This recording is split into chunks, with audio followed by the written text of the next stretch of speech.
Hello, and welcome back to the Spiritual Sanctuary. I'm Bertina, priestess, spiritual coach, and yoga teacher, and I'm so happy to welcome you to our special series, International Week of Yoga. This is day 2 of the series. Yesterday, we explored the question of what is yoga. We talked about how yoga is much more than poses or stretching or exercises. And we explored yoga as a union and connection, and also, more importantly, a path of returning home to ourselves. So today, we're going to take a gentle journey into the history of yoga. And as many of you all know, I absolutely love history, but yogic history is it's deep. It's come from the beginning of time. It is ancient history. It spans thousands and thousands of years, many teachers, many lineages, sacred text. I mean, there's so much to really look into. And as most spiritual practices, there's several interpretations.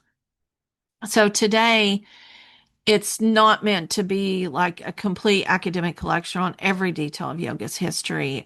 That would take days, weeks, hours, months. But instead, I've tried to make this episode a beginner friendly, a respectful overview of yoga's ancient roots and then how yoga's evolved around time. So I'm hoping that by learning a little bit about yoga history that we can practice with more respect and humility and appreciate the wisdom of this ancient traditions that yoga has carried forward. Because like yoga did not start out as a fitness trend. It did not begin as a social media pose or a workout class. Yoga is has its ancient roots in India, and it's developed as a spiritual, philosophical, meditative, and an embodied path. And at its heart, yoga has always been connected to the search of truth and liberation, self-awareness, discipline, and union with the divine. The roots of yoga are traced back, as I've said before, to ancient India. And these early ideas that related to yoga appear in sacred texts such as the Vedas and the Upanishads. The Vedas are among the oldest sacred texts of India, and they contain hymns and rituals and prayers and spiritual teachings. Now, while yoga we know today was not fully formed in the Vedic period, we can see early seeds of spiritual practice, devotion, meditation, sacred sound, and connection with the spiritual world, with the divine. Then in the Upanishads, we begin to see deeper philosophical reflections on the self and the soul, ultimate reality and meditation, and even more spiritual knowledge. And these texts ask the questions: who am I? Why am I here? What's the nature of reality? What kind of relationship do I have with the divine? And how do I move beyond illusions and suffering? And these are the kinds of questions that live at the heart of yoga. So, from the beginning, yoga wasn't simply physical movements, it was connected to spiritual inquiry, and it's a way of seeking wisdom and discipline and liberation, and even a deeper union. Yoga at this time invited people to look inward, to still the mind, to study the self, and to understand the nature of suffering. This is why yoga has always been a practice of both inner and outer transformation. And one of the most important texts in the yoga tradition is the Bhagavad Gita. It's part of the great Indian epic, the Mahabharata, and it's written as a conversation between Prince Arjuna and Lord Krishna. The setting is a battlefield, but the deeper teaching is spiritual. Arjuna is struggling with fear, his duty, his confusion, moral conflict, and Krishna guides him through teachings about life, action, and devotion, wisdom, discipline, and spiritual truth. What I love about the Gita is that It shows us that yoga is not separate from life. It's not something that we do when everything is peaceful or when we're sitting in meditation. And it is, I guess, a way of how to meet difficulty and how we respond to responsibilities, how we act with integrity, and how we surrender and serve and love. And one of my favorites is how we seek wisdom. The Gita speaks of several paths of yoga, and we will spend a day discussing these more in depth. But the first one is karma. It's the yoga of action and selfless service. Now, this is not like Western yoga or Western karma, where we're like, oh, you do something and something bad's happen. No, it is teaching us to act with integrity, to serve without being attached to the outcome, and to offer our actions as sacred. Then there's bhakti yoga. It's the yoga of devotion. It's the path of love and prayer and surrender and chanting and devotion to the divine. It is one I love to practice. I do not get to practice often. It is not one that I lead. I am not gifted in that area in regards to being that advanced, but I practice and I love it. Then there is jnana yoga. It's the yoga of wisdom and knowledge. And we study and we search for the truth, whether it's in Indian books or sacred text or wherever. We seek to look and study and reflect on the truth. Then there's also the path of meditation and discipline, which is the Raja Yoga. It's the royal path of mental focus and spiritual practice. All of these paths remind us that yoga can meet different people in different ways. Some come from movement, devotion, study, service, meditation, sacred sound, and rest. The cool thing is that there's not just one doorway, there's many doorways into yoga. And another important text in yoga histories is Patanjali's Yoga Sutras. These are a collection of short teachings that outline a path of yoga centered on calming the fluctuations of the mind and moving towards spiritual liberation. It's one of the most well-known and practiced and read books in yoga teacher training. We do read and review all of these, but these are ones that we take away with us. It's the 8 limbs of yoga. We talk about this more in day 3, but for now, I just kind of want to introduce you to the 8 limbs and how it is a spiritual map. The limbs are yama, ethical restraints, niyama, personal observances. So looking at who we are on the inside and out, spiritually, our character. Then the third one is asana. That is where posture, the movement enters. Pranayama is the breath work. Pratyahari is turning inward. It is a looking at who you are and beginning to disconnect from outcomes. Dhyana is meditation. Oh, I've skipped dharana. Concentration. Yeah, see, I need to work on that one a little bit. Dhyana then, and then samadhi. It's the union of spiritual absorption. Some people will say nirvana. And what's important about this is that only one of these limbs is actually physical posture. Only one, and that tells us something very important. Yoga was never meant to be only about the body. The body matters and it's sacred. It's part of the practice, but yoga's about ethics and breath work and awareness and meditation and spiritual union. And one of the reasons that I keep saying that yoga is more than movement, because historically and spiritually, yoga's been a much wider path.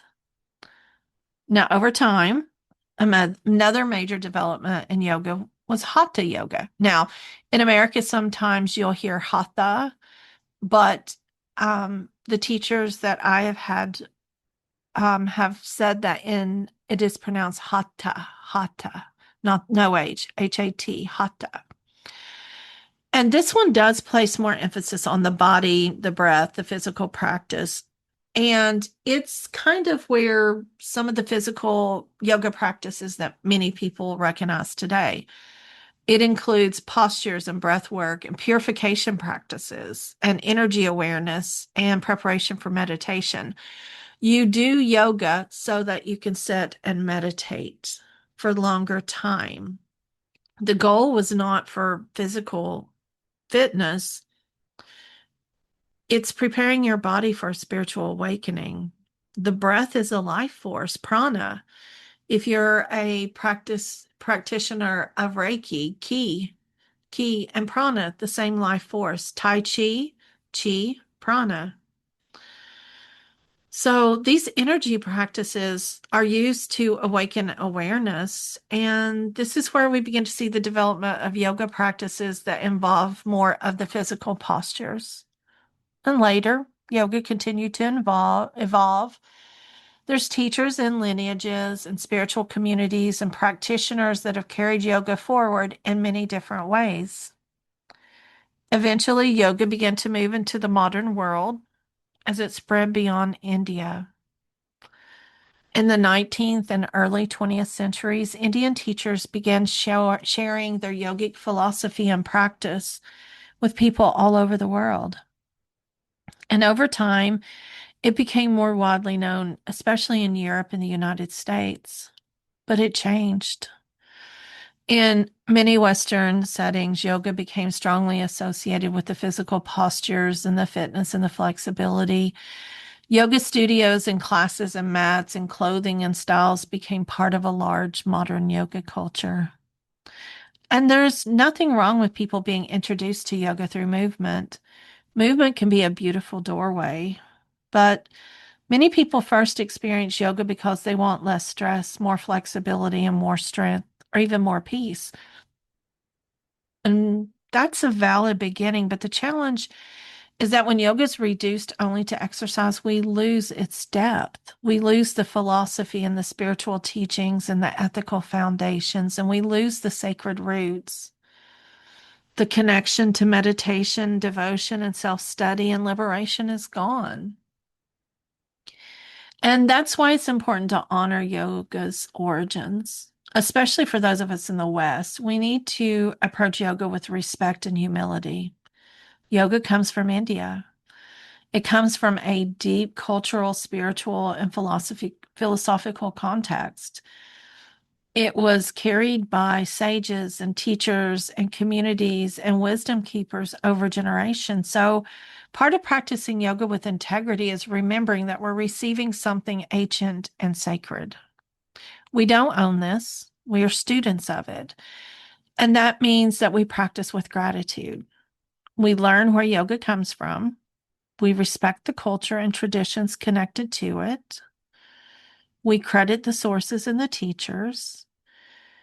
And we avoid treating yoga as a trend or a performance. We deepen beyond the physical. Remember also that yoga isn't something that we consume. We enter into a relationship with it. We practice. Practice doesn't mean perfection. And it's something that we evolve over time. Now, that is an important part of practicing yoga without appropriation. Cultural appropriation happens when sacred practices are taken out of context. They're commercialized, renamed, stripped of their origins, and used without respect to the culture they come from. So, how do we practice with more respect? Well, with cultural appreciation. We learn and we listen. We credit. We stay humble. We study the roots. We don't pretend that yoga began with this fitness culture. And we avoid using sacred symbols or mantras or even practices casually without understanding what they mean. We honor the teachers and traditions. For example, my teacher is Mary. Her teacher was Desikar, and then from there, Krishnamachari, and then we're a lineage of Shivites, Shiva, Lord Shiva. We are of the Thirumalar tradition. Thirumalar's Ashtanga therapeutic yoga. And we study this. We learn the traditions. It is hard. I'm not a master at it. I know our lineage. I know the honors of honoring our body. My tradition, my lineage is exactly what I needed. It is taking your body and honoring it and doing what you can and practice and love yourself. And we practice with awareness. We practice and are willing to keep learning. We honor the roots and we're also honest about where we are in our own journey. So for me, all of this is part of my spiritual practice because yoga is not only what happens on the mat. It's about relationship to your body and your breath and your lineage and the culture and the people and traditions who came before us. So this brings us to today's spiritual reflection. Yoga's ancient wisdom that invites us into presence, discipline, and a sacred relationship. I love that idea of a sacred relationship because it's a relationship with everything. It is mind, body, soul, true spiritual path, ancestors, teachers, tradition, text, animals, lineages, a river, a tree. We know, for example, that the river is ancient. And when we know that, we approach it differently. We approach it with gratitude and humility. We don't have to know everything in order to begin. Yeah, we can begin with respect. So today, as we reflect on the gentle history of yoga, I invite you to ask yourself, what part of yoga's history feels most meaningful or surprising to you? Most people know that it's rooted in ancient India. Some do not. Maybe it's the sacred texts like the Vedas, Upanishads, the Gita, and the Sutras. Maybe a reminder that yoga was originally much more focused on meditation and discipline than poses or asanas. Maybe you weren't aware of the passive yoga, action and devotion, wisdom, meditation, breath work. Or maybe it's the idea that yoga asks us to practice with humility.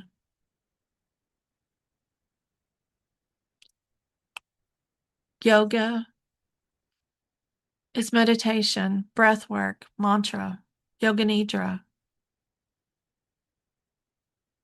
It's something that is older and deeper than yourself. And there's beauty in that. There's responsibility and sacredness in this idea. Before we close, I want to invite you to do just a simple gratitude practice. This can be done seated, standing, or laying down. And again, if you're driving, wait till later. Simply place one hand on your heart and one on your belly.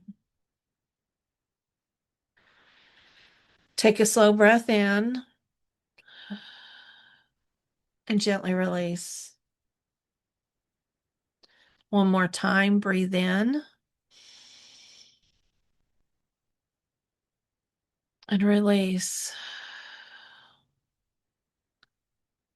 Now, softly offer a gratitude, such as thank you to the teachers, the wisdom keepers, their traditions, the ancestors of yoga, the sacred text, to the divine, to the body, the breath,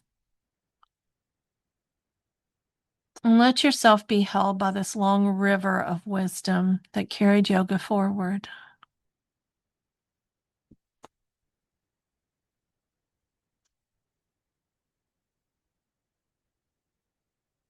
So, as the yoga prompt, you may want to write about what part of yoga's history feels most meaningful or surprising.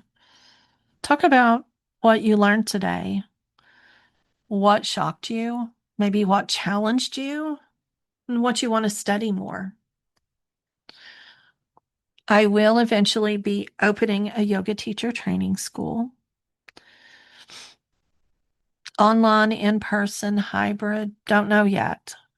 I am waiting for the downloads, the messages to come. And I want you to know that yoga is for everyone. Yoga teacher training is not necessarily training to teach yoga to other people. It is this studies, it is the in-depth studies of yoga wisdom, of yoga history, of honoring your body and learning what your body needs. So I want to thank you for joining me for day 2 of International Week of Yoga. Remember that I am at Cosmic Connections today. I will be offering some coupon codes if you want to do 30 or 45-minute session of yoga poses, meditation, studies, text studies, questions, or anything else like that. And then at 6 o'clock, I will be doing a summer solstice class where we will be doing some sun salutations. However, sun salutations can be done in a chair, on the floor, standing up. And I hope you can join me. That class is $35. It's from 6 to 7:30 to Monday night, tonight when you're listening. And I want you to come back tomorrow. We're going to explore the 8 limbs of yoga and how it's a spiritual map for living yoga both on and off the mat. But until then, I just want you to practice with gratitude. May you move with reverence. May you breathe with awesomeness. And may you remember that yoga is ancient wisdom inviting you into presence and a sacred relationship. Goodbye for now.